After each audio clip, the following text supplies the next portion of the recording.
नमो नमः प्यारे बच्चों, कैसे हैं आप सभी। मैं हूँ रीना गुजर और मेरे विद्यालय का नाम है राजकीय वरिष्ठ उपाध्याय संस्कृत विद्यालय मोहनपुरा सांगानेर। और आज हम क्लास सेकंड की बुक के थर्ड पार्ट से इंग्लिश की स्टोरी पढ़ेंगे, जिसका नाम है वैल्यू ऑफ टाइम, समय की कीमत। वैल्यू का अर्थ होता है कीमत और टाइम का अर्थ होता है समय। तो हमारे पाठ का नाम है वैल्यू ऑफ टाइम यानी समय की कीमत। Satish was a lazy boy. Satish was यानी था, ए यानी एक, लेजी यानी आलसी, लेजी यानी आलसी, बॉय यानी लड़का, बॉय यानी लड़का। सतीश एक आलसी लड़का था। सतीश कैसा लड़का था? आलसी। He always used to postpone things. He यानी वह, always यानी हमेशा, always यानी हमेशा, postpone यानी आगे बढ़ाना। वह हमेशा कार्यों को आगे बढ़ाता रहता था। अब आप बोलोगे मैम पोस्टपोन किसे बोलते हैं? अक्सर देखा जाता है कि मदर जैसे खाना बनता है बच्चों को बोलती है बेटा आओ और भोजन कर लो, पर बच्चे क्या बोलते रहते हैं? मम्मी अभी आया। फिर मम्मी बोलती है, फिर बोलते हैं अभी आया। तो अपन उस चीज को आगे से आगे बढ़ाते रहते हैं, तो उसे बोलते हैं पोस्टपोन यानी किसी कार्य को आगे बढ़ाना। One day his father called him and told about the value of time.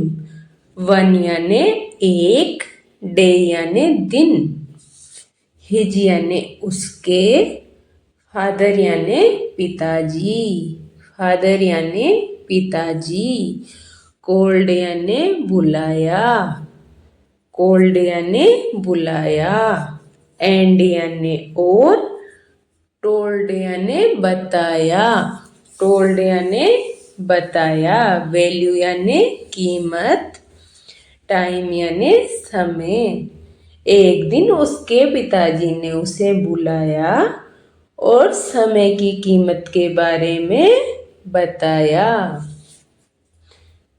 Satish promised his father. Satish promised यानी क्या होता है? वादा करना। प्रोमिस यानी क्या होता है? वादा करना। फादर यानी क्या होता है? पिताजी। फादर यानी पिताजी। सतीश ने उसके पिताजी से वादा किया I would never postpone things. I यानी मैं, नेवर यानी कभी भी, पोस्टपोन यानी आगे बढ़ाना। मैं कभी भी कार्यों को आगे नहीं बढ़ाऊंगा।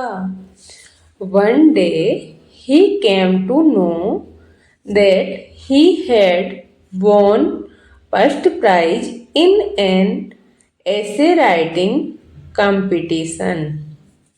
एक दिन वह जानता था कि उसको एक निबंध लेखन प्रतियोगिता में पहला पुरस्कार मिला है।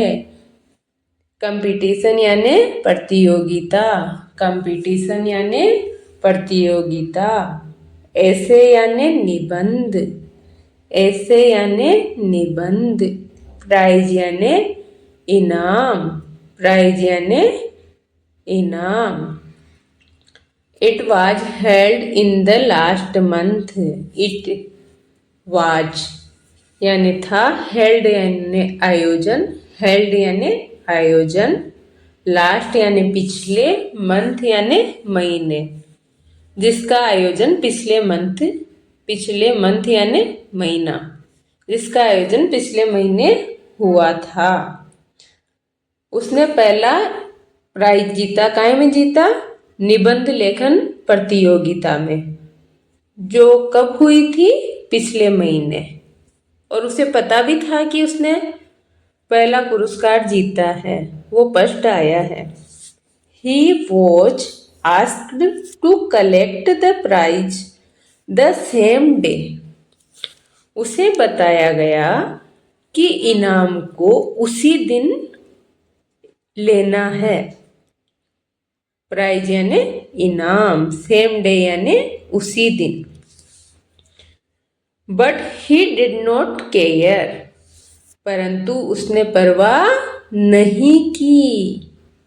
ही went to collect the prize the next day. He यानी वह, वेंट यानी गया, कलेक्ट यानी इकट्ठा करने, प्राइज यानी इनाम या पुरस्कार, नेक्स्ट यानी अगले, डे यानी दिन।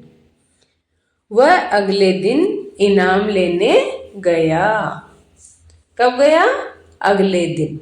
जबकि उसे पता था कि जिस दिन वो जीता है उसी दिन उसे इनाम लेना है, पर वो उस दिन नहीं गया, वो जानबूझ के अगले दिन गया। But the prize became useless for him. But यानी परंतु, प्राइज यानी इनाम, बिकेम यानी हो गया था, यूजलेस यानी बेकार, फॉर हिम यानी उसके लिए। परंतु जो इनाम था वो बेकार हो गया था उसके लिए। अब क्यों हो गया था बेकार? It was a ticket of A circus show which was held the previous day. यह एक सर्कस शो का टिकट था जो उसी दिन था, जिस दिन इसको इनाम लेना था उसी सेम डे वो सर्कस का टिकट यूज होना था। परंतु इसने क्या किया? उस दिन लेने नहीं गया, अगले दिन गया, तो पिछले दिन ही हो गया सर्कस। तो now Satish learn the value of time. Now यानी अब, लर्न यानी सीखना, वैल्यू यानी कीमत, टाइम यानी समय की। अब सतीश समय की कीमत सीख गया था। लेजी यानी आलसी, वैल्यू यानी कीमत या मूल्य, वैल्यू यानी कीमत या मूल्य। पोस्टपोन यानी किसी काम को आगे सरका देना या आगे स्थगित कर देना। पोस्टपोन यानी किसी काम को आगे सरका देना या आगे स्थगित करना। कंपटीशन यानी प्रतियोगिता, प्रतियोगिता। तो बच्चों, ये था अपना पाठ जिसका नाम था वैल्यू ऑफ टाइम, जो समाप्त हुआ। अगली वीडियो में अपन इसके क्वेश्चन आंसर्स देखेंगे। Thank you.